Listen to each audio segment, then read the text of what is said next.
아멘. 서울에 가면 제가 교회 이름을 밝힐 수는 없지만 서울에 가면 10,000명 단위로 다니는 큰 교회가 하나 있습니다. 몇십 년 전에 목사님이 좀 빨리 은퇴를 했습니다. 몸이 안 좋아서. 그러면서 후임 목사님을 세웠습니다. 그런데 말이 좀 많았습니다. 왜냐하면 은퇴하신 목사님은 설교와 제자 훈련을 열심히 하시던 분이신데, 새로 오신 분은 바깥에 집회 나가는 걸 좋아하고 교회가 행사하는 걸 좋아하고 건축을 좋아하는 분이었습니다. 말들이 많았습니다. 그때 이제 은퇴하신 목사님이 새로운 분을 불렀습니다. 그리고 물어봤습니다. 뭐라고 물어봤을까요? 너의 정체가 뭐냐 였습니다. 제가 여러분한테 권사님의 정체가 뭔가요? 라고 물으면 기분 좋을까요? 나쁠까요? 집사님, 정체가 뭐야? 그거는 뭔가요? 이단이 아닌가? 의심도 되고 교회에 분란 일으키지 않는가라고 생각되기 때문에 그런 질문을 할 겁니다. 정체가 뭐냐? 정체가 뭐냐? 그것은 단순히 적군과 아군이 만났을 때 적과 아군을 구별하기 위하여 identify yourself, 너 자신을 밝혀라 말하는 것만 쓰는 것이 아닙니다. 이 얘기를 한다면 그 교회는 심각한 수준의 교회가 있다는 것을 말합니다. 위기가 있다는 거죠. 정체를 밝혀라. 처음에 교회 와서 정말 예배 생활 잘 하시네요. 그런데 그리고 봉사도 잘 합니다. 새벽 기도까지 잘 나오시고 봉사도 잘 하시고 잘 섬깁니다. 그런 다음에 봤더니 자신이 예수를 믿겠다는 거예요. 그러면서 세례까지 받고 성경 공부도 잘 했습니다. 직분을 받았습니다. 그런데 나이를 먹으니까 행동이 이상해지는 겁니다. 그럴 때 이분을 잘 모르시는 분은 이렇게 묻는 거죠. 저분은 정체가 뭐죠? 저분은 적군입니까? 악군입니까?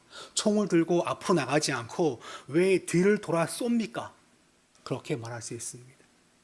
고린도 교회가 그런 교회입니다. 멀리 있지도 않습니다. 저희 동네에도 시흥시에도 그런 교회가 많을 수 있습니다. 그리고 나 자신도 적군을 쏘는 것이 아니라 아군을 쏘는 그런 실수를 할 수도 있습니다. 28년 전에 북한에 있던 한 고위 관료였던 황장엽 씨가 월남을 하였죠. 그가 10년 전에 말했습니다. 한국에 고정 간첩과 북에 동조하는 세력이 5만 명 있다는 말을 했습니다. 큰 충격이었습니다. 아니, 북을 좋아하고 간첩이 몇십 명까지는 봐줄만 한데 5만 명이니까 1,000명 가운데 한 명씩 있다는 거예요. 엄청난 숫자입니다. 물론 그 말을 믿을 수는 없겠지만 100%한 가지는 분명합니다. 북을 좋아하는 자가 분명 있다. 이것은 틀림없는 사실일 것입니다. 내가 예수를 믿고 예수를 쫓아왔는데 정말 예수님을 위한 사람인가? 아니면 예수님 아닌 것을 좋아하고 아닌 것 때문에 기뻐하고 아닌 것 때문에 마음 상해가지고 토라져 있는가? 돌아볼 질문인 것입니다. 이 질문은 좌우로 했다간 시험 듭니다. 나한테 해야 됩니다. 나의 정체는 뭔가? 한번 물어볼까요? 나의 정체는 뭐지? 예. 상당히 섬뜩한 질문이죠. 섬뜩한 질문. 정체를 밝혀라! 결코 좋지 못한 질문일 것입니다. 오늘 말씀 보면 성도의 정체가 무언가를 생각하게끔 됩니다. 성도의 삶의 출발과 과정과 마지막은 무엇일까요? 그것을 쥐고 있는 것은 무엇일까요? 성도라 말할 수 있고 성도의 삶을 지지해주고 있고 성도의 삶을 이끌고 있는 것이 있다면 그것은 무엇일까요? 고린도 전서 1장 말씀은 이와 같은 고민을 가진 목회자에게, 성도에게 좋은 교훈을 주고 있습니다. 이 교회는 문제가 많은 교회고 대표적으로 문제가 참 많은 교회입니다. 성경 가운데 베스트 오브 베스트입니다. 아니, 워스트 오브 워스트겠죠. 가장 최악의 문제가 바로 고린도 교회였습니다. 이 도시는 중개 무역을 하는 도시에 있던 큰 도시였습니다. 당시에 인구 50만 명쯤 되는 도시였습니다. 당시에 서울은 5천 명이었습니다. 그에 비하자면 엄청나게 큰 세계적인 대도시였고, 고린도란 말은 타락한이란 단어로 지금도 쓰이고 있습니다. 영어로 Corinthians 그러면 타락한이란 뜻이 있습니다. 이런 곳에 세워져 있는 교회였습니다. 그러니 열정적이었고 생존하기 위하여서 많은 봉사와 섬김을 하던 그런 교회였습니다. 그런데 이 교회가 한 가지 문제가 있습니다. 분열이었습니다. 다툼이었습니다. 논쟁이었습니다.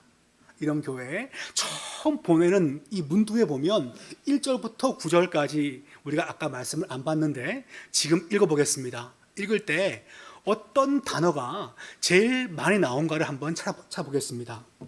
1절 말씀 제가 먼저 읽겠습니다. 하나님의 뜻을 따라 그리스도 예수의 사도로 부르심을 받은 바울과 형제 소스데되는 고린도에 있는 하나님의 교회 곧 그리스도 예수 안에서 거룩하여지고 성도라 부르심을 받은 자들과 일 곧 모든 언변과 모든 지식의 풍족함으로 그리스도의 증거가 너희 중에 견고하게 되어 너희가 모든 은사의 부족함이 없이 우리 주 예수 그리스도의 나타나심을 기다림이라. 주께서 너희를 우리 주 예수 그리스도의 날에 책망할 것이 없는 자로 끝까지 견고하게 하시리라. 같이 읽습니다. 너희를 불러 그의 아들 예수 그리스도 우리 주와 더불어 교제하게 하시는 하나님은 미쁘시도다.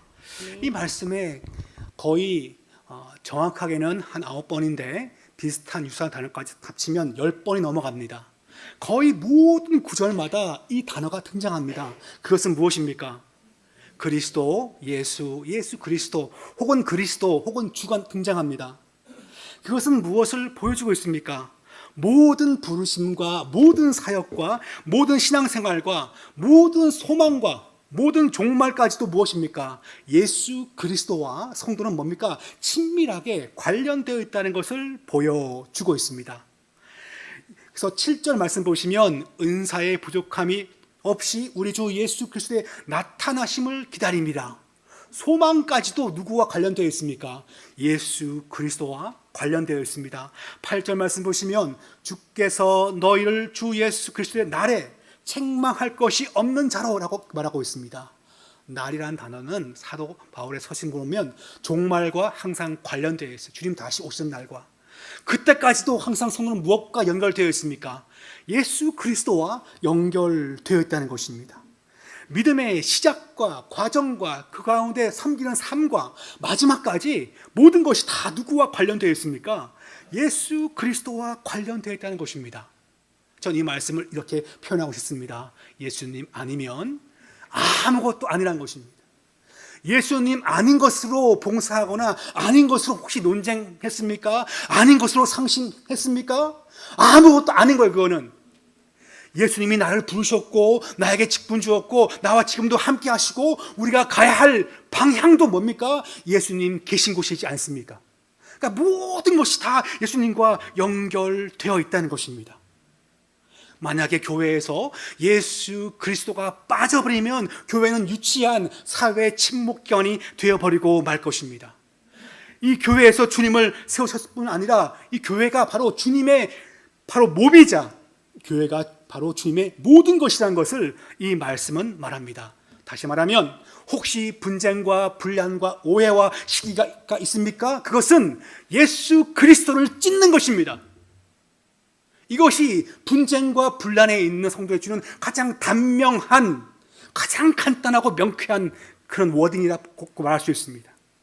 모든 것이 다 주님의 것이라면 우리 가운데 혹시 분쟁과 분란이 있습니까? 오해가 있습니까? 시기했습니까? 혹시 품지 못했습니까? 그것은요, 그리스도 예수를 품지 못한 것이고 찢은 것이고 아프게 만든 것이라는 것입니다. 이게 사도 바울이 처음부터 아주 대놓고 이 모든 것을 지금 지적하고 있는 것입니다. 우리는 어쩔 수 없이 같은 교회 섬기다 보면 오해도 하고 시기도 생깁니다. 그럴 때마다 이것은 누구 집사, 누구 권사, 누구 목회자가 아니라는 것입니다. 예수 그리스도의 부르심을 따라서 왔기 때문에 예수 그리스도의 몸된 교회이기 때문에 항상 교회를 대하여 그와 같은 마음과 생각을 품고 말과 행동과 봉사를 하는 것이 중요하다는 것을 이렇게 말씀합니다. 한번 따라 합시다. 주님 아니면 아무것도 아닙니다. 주님 아니면 아무것도 아닙니다. 우리가 믿음이 좋을 수도 있고 약할 수도 있고 또 믿음의 연조가 길 수 있고 저희 집처럼 뭐 아버지가 목회고 제가 목회할 수도 있고 그래요. 그걸 다 떠나서 단 한 가지입니다. 예수님 아니면 아무것도 아닌 것입니다. 그 얘기는 이 모든 것을 예수님이 있다는 걸 생각하면서 우리가 말하고 행동하는 것이 중요하다는 것을 교훈을 주고 있습니다.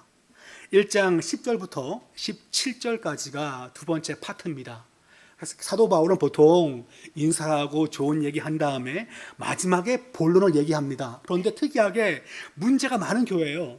처음부터 문제를 이제 나열합니다. 어떤 문제인가 한번 보겠습니다. 10절부터 17절까지입니다. 제가 먼저 읽습니다. 형제들아, 내가 우리 주 예수 그리스도의 이름으로 너희를 권하노니 모두가 같은 말을 하고 너희 가운데 분쟁이 없이 같은 마음과 같은 뜻으로 온전히 합하라. 내 형제들아, 글로리의 집 편으로 너희에 대한 말이 내게 들리니 곧 너희 가운데 분쟁이 있다는 것이라. 내가 이것을 말하거니와 너희가 각각 이르되 나는 바울에게, 나는 아볼로에게, 난 게바에게, 난 그리스도에 속한 자라 한다는 것이니 그리스도께서 어찌 나뉘었느냐? 바울이 너희를 위하여 십자가에 못 박혔으며 바울의 이름으로 너희가 세례를 받았느냐? 나는 그리스도와 가요 외에는 너희 중 아무에게도 내가 세례를 베풀지 아니한 것을 감사. 말의 지혜로 앉지 아니함은 그리스도의 십자가가 헛되지 않게 하려 함이라. 아멘. 아멘. 이 말씀 중간에 보면 세례가 나와 있고 십자가가 나와 있고 이게 같은 말을 하는 건 쉬울 수 있습니다. 말을 틀리면 다른 말이라면 침묵하면 되는 거죠. 그런데 같은 생각과 같은 마음까지 품는 것은 쉽지 않습니다.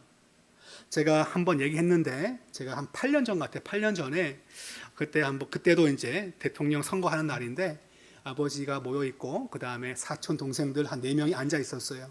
아버지 있고 그 다음에 집안 어르신들 있는데 막 얘기하다가 누구 뽑을까 그게 막 말이 나온 거예요. 그래서 제가 이번에는 가문의 전통을 어기고 다른 번호 찍겠다고 그랬더니 사촌 동생들이 형 그분 진짜 참신하다고 막 그러면서 막 얘기하는 거예요.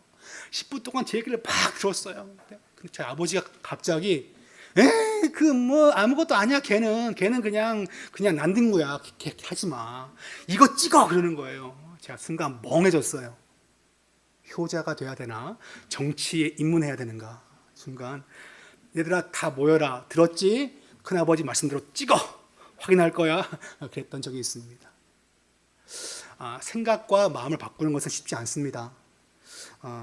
아까가 아니라 어제였는데 식당 음식 준비하길래 봤더니 약간 육개장을 이렇게 준비한다는 거예요. 그래서 제가 제가 좋아한다고 개인적으로 좋아한다고 말씀했더니 한 분이 저한테 그러십니다. 저한테 어떤 분은요 제사 음식 기억나서 싫다고 한다고. 자 여러분 우리 매주마다 육개장 먹읍시다라고 했는데 목사님 싫어요 할 수 있겠죠, 그죠? 기호는 다를 수 있습니다. 기호는 다를 수 있어요. 그런데 어떤 분은 그것이 목사님 뜻이라면 매주마다 육개장입니다. 이번 주는 묽은 육개장, 다음 주는 빨간 육개장 그렇게 기호 막히게 바꿉시다. 이런 교회를 제가 약간 독재 같은 교회라고 사람들은 부르겠지만 이런 교회를 저는 반대하지는 않습니다. 그 얘기는 다음 주에 육개장 하는 말은 아니에요. 그건 아닌데 음식은 기호가 달라서 다를 수 있습니다. 그런데 생각을 바꾸는 것은 쉽지 않습니다. 왜냐하면 살아온 배경과 느낌이 다 다릅니다. 그런데 제가 왜 처음에 아버지 얘기를 했을까요? 아버지가 원하는 것이 그저 난 따라갑니다 마음이 있는 거예요. 정치 색깔은 아버지와 다릅니다, 솔직히. 그렇지만 아버지 좋아하니까 저는 그 당을 찍습니다. 목사님 왜 기도하시면 그렇게 말씀하십니까? 한다면 아버지 기뻐하시거든요. 제 얘기를 들으면 아버지가 평생 그 사람을 좋아하니까 내가 찍어드립니다.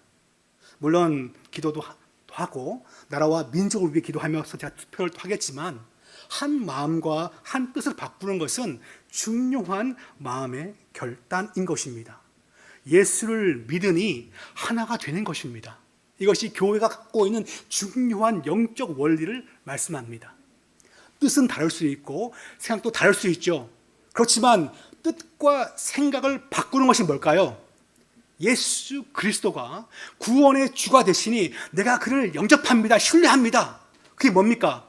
나의 생각과 뜻을 바꾼 것이지 않습니까? 뜻과 마음을 바꾸는 것은요 억지로 하는 것이 아닙니다. 그렇게 바꾸는 것이 진짜 뭡니까? 순종인 것입니다. 서로 마음이 다르다고요? 뜻이 다르다고요? 성장 배경이 다르다고요? 생명 내놓을 일이 아니면 기도하고 하나로 바꾸는 것입니다. 이게 하나님 보시기에 가장 좋은 믿음이지 않겠습니까? 내 성격대로 계획대로 사는 것이 아니라 함께 모인 예수 그리스도의 몸이기 때문에 뜻과 생각까지도 바꾸는 것입니다. 아이가 좀 크면 안 바꾸더라고요. 근데 아이가 어릴 때에는 한 대를 탁 때리면 아빠 잘못했어요. 다시는 안 그럴게요. 그러면서 둘이 화해를 금방 해버리는 거예요. 제가 그걸 보면서 감동하는 감동. 이게 진짜 순종이다. 한마디에 그냥 막 둘이 막 울면서 막 우리 서로 사랑할 거예요 아버지. 그만. 지금은 아버지 왜 그러시냐고 날 보면서 막 도망가거든요. 그러니까 어린 아이와 같다는 것이 무엇일까요? 바로 여기에 있습니다. 한 뜻과 한 말과 한 마음으로서 하나가 되는 것인데, 우리가 어떻게 하나가 됩니까, 목사님? 얘는요 경상도고 얘는 전라도예요. 그게 뭐가 중요합니까? 예수님의 일을 할 때에는 그와 같은 일이 돼야 한다는 것을 이 말씀에서 말하고 있습니다.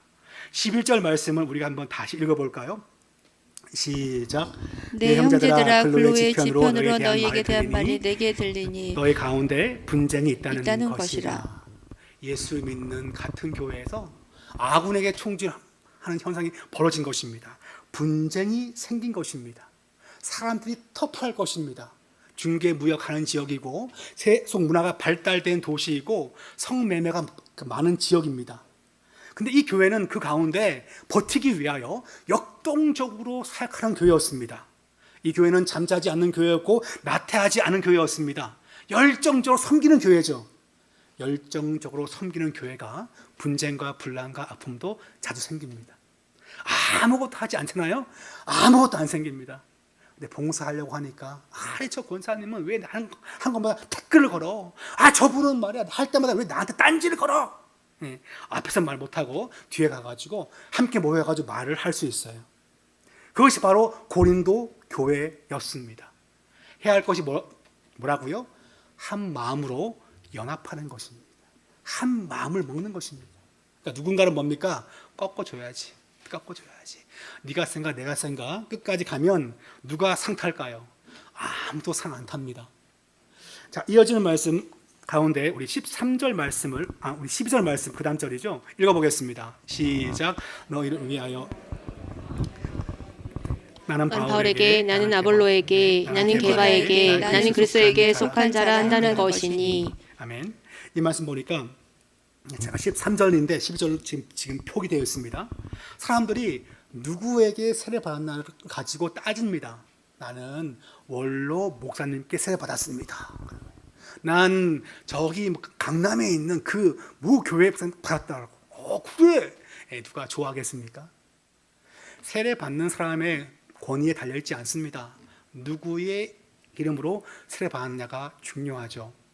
초대교회 이후에 많은 교회가 환란 가운데 약간 믿음을 포기한 경우가 발생했습니다. 다시 돌아왔어요. 그때 교회에서 회의를 합니다. 변절한 목회자에게 세례 받은 것이 누구한테 받냐가 중요하지 않습니다. 누굽니까? 교회 주인이 누구십니까? 교회 머리가 누구십니까? 교회 몸은 누구십니까? 교회의 처음과 마지막은 누구십니까? 예수 그리스도신 거죠. 그러니까 세례 얘기를 왜 지금 하고 있습니까? 13절 말씀 보시면 이렇게 나와 있습니다. 13절 말씀 보시면 말의 지혜 그 말씀이 지금 어디 나와 있습니까? 자, 우리 12절 말씀 볼까요? 12절 말씀 13절 말씀 보겠습니다. 시작. 그리스도께서 어찌 나뉘었느냐? 바울이 너희를 위하여 십자가에 못 박혔으며 바울의 이름으로 너희가 세례를 받았느냐? 바울과 십자가를 보면 아무 관계 없다는 것입니다. 십자가와 세례는 바로 예수님과만 관련되어 있다는 것을 말씀하고 있습니다. 누구에게 세례 받는 것이 중요한 것이 아니라 예수님 때문에 거듭난 것이고 예수 믿게 되온 것이고 주님 백성 되었음을 말씀하고 있습니다. 성도가 변화되고 하나님의 자녀가 되고 하늘 소망 갖게 된 것은 그리스도 때문에 되어진 것이죠. 혹시 여러분은 누구와 최근에 논쟁하신 적 있습니까? 논쟁을 하지 않더라도 혹시 말다툼을 한 적이 있습니까? 혹은 불만을 얘기하신 적 계십니까? 끝난 다음에 누구 승해가지고 승리해서 상 받은 적 계십니까? 모든 말싸움과 모든 논란과 모든 논쟁의 결말은 상이 전무합니다. 없습니다.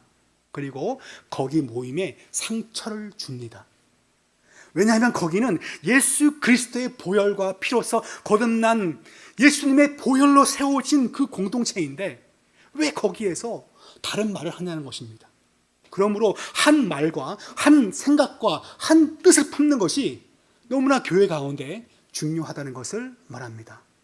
부산에 가면 수영로 교회 말고 제자 훈련과 전도를 열심히 하는 교회가 있어요. 그 교회 목사님의 집회를 몇 번 갔는데 한 20년 전입니다. 근데 그분은 할 때마다 고전 1장 10절을 항상 얘기하는 거죠. 제가 속으로 그랬어요. 아니 뭐 교회가 맨날 한마음 한뜻이요. 뜻이 많을 수 있지. 이게 제가 30대 초반의 생각이었습니다. 지금은 저는 반대 생각을 갖고 있습니다. 그 교회가 몇천 명까지 성장하는 가운데 많은 걸 경험했나 보다. 제가 지금 느낍니다. 같은 말과 같은 뜻과 같은 생각을 갖는 것이 성도가 예수를 믿는 삶 가운데 너무나 중요하다는 것을 우리가 기억할 필요가 있습니다. 이제 이어져서 자 우리 따라합시다. 예수를 믿으니 하나가 됩시다. 믿으니 하나가 됩시다. 이제 이어서 18절부터 마지막 절까지인데요. 우리가 뒤를 읽었지만 앞에는 있지 않기 때문에 18절부터 마지막 절까지 제가 먼저 읽겠습니다. 십자가의 도가 멸망하는 자들에게는 미련한 것이요 구원을 받은 우리에게는 하나님의 능력이라. 기록된 바 내가 지혜 있는 자들의 지혜를 멸하고 총명한 자들의 총명을 폐하리라 하였으니 지혜 있는 자가 어디 있느냐? 선비가 어디 있느냐? 이 세대의 변론가가 어디 있느냐? 하나님께서 이 세상의 지혜를 미련하게 하신 것이 아니냐? 하나님의 지혜에 있어서는 이 세상이 자기 지혜로 하나님을 알지 못하므로 하나님께서 전도에 미련한 것으로 믿는 자들을 구원하시기를 기뻐하셨도다. 유대인은 표적을 구하고 헬라인은 지혜를 찾으나 우리는 십자가에 못 박힌 그리스도를 전하니 유대인에게는 거리끼는 것이요 이방인에게는 미련한 것이로되 오직 부르심을 받은 자들에게는 유대인이나 헬라인이나 그리스도는 하나님의 능력이요 하나님의 지혜니라. 하나님의 어리석음이 사람보다 지혜롭고 하나님의 약하심이 사람보다 강하니라. 형제들아 너희를 부르심을 보라. 육체를 따라 지혜로운 자가 많지 아니하며 능한 자가 많지 아니하며 문벌 좋은 자가 많지 아니하도다.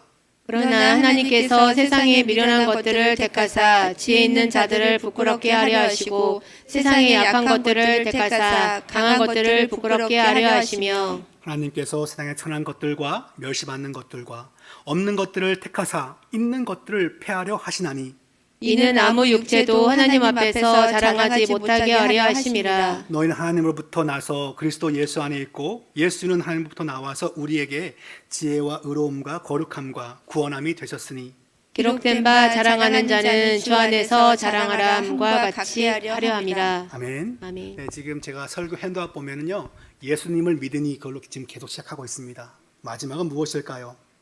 18절 말씀 보시면 십자가의 도를 다시 한번 설명합니다. 주님의 죽으심과 부활이죠. 그리고 장래에 대한 소망을 십자가의 도를 담고 있습니다.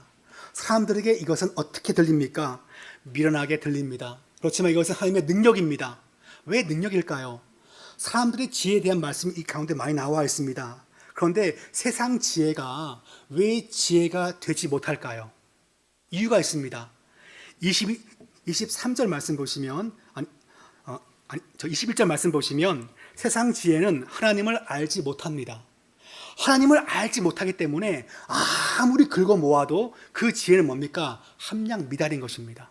유효하지 않은 것이죠. 그러니까 십자가의 도를 가지고 하나님을 알게 된 것이고 구원받은 백성이 된 것입니다.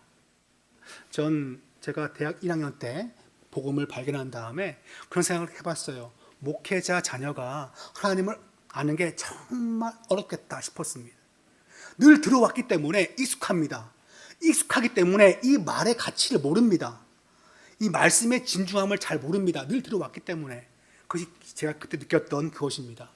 아무리 들어도 배워도 십자가의 도를 들어도 모르는 것은 무엇입니까? 하나님을 알지 못하다면 그 어떤 지혜라도 지혜롭지 못하다는 것을 알 수 있습니다. 무엇이 귀합니까? 그와 같은 알지 못하던 우리를 불러주어서 주님을 알게 되었고 믿게끔 된 것입니다. 이것이 성도의 정체성을 결정하고 있습니다. 내가 학업을 많이 해가지고 4시간, 40시간, 400일 동안 공부해가지고 주를 안 것은 결코 아니었습니다. 십자가의 도가 나에게 들려졌고 이해되어졌고 그를 믿게끔 된 것입니다. 사람들이 보기에 예수님을 믿는 것은 미련해 보이지만 하나님을 알게 만들기 때문에 최고의 지혜란 것을 말씀하고 있습니다. 우리 그 가운데 25절 말씀을 한번 읽어보겠습니다. 시작. 하나님의 어리석음이 사람보다 지혜롭고 하나님의 약하심이 사람보다 강하니라. 하나님은 어리석어도 그 방법이, 그러니까 하나님이 어리석다는 것이 아니라 하나님의 방법이 사람 보기엔 어리석어도 그 방법이 가장 지혜롭다는 것입니다. 십자가의 방법입니다. 그냥 구원한다, 널 살린다 그러면 되는데 그렇지 않고 자기 아들을 희생 제물로 내어주시고 그것을 인정하는 자에게, 믿는 자에게, 주를 영접하는 자에게 아들 삼아준다는 이 복음이 어떤 자에겐 되게 가벼워 보이는 거죠. 그걸 말합니다. 1990년대 이후로 그 미국에서 기독교보다 불교인들이 많이 늘어났다고 합니다. 그럼 왜 그럴까요?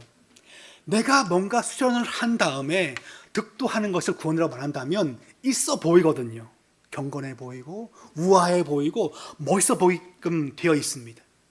그러므로 예수를 믿고 의지한다는 것은 미련해 보이지만 그것이 구원이기 때문에 사람보다 지혜롭다는 것을 말씀합니다. 사람보다 강하다는 것도 말씀하고 있죠.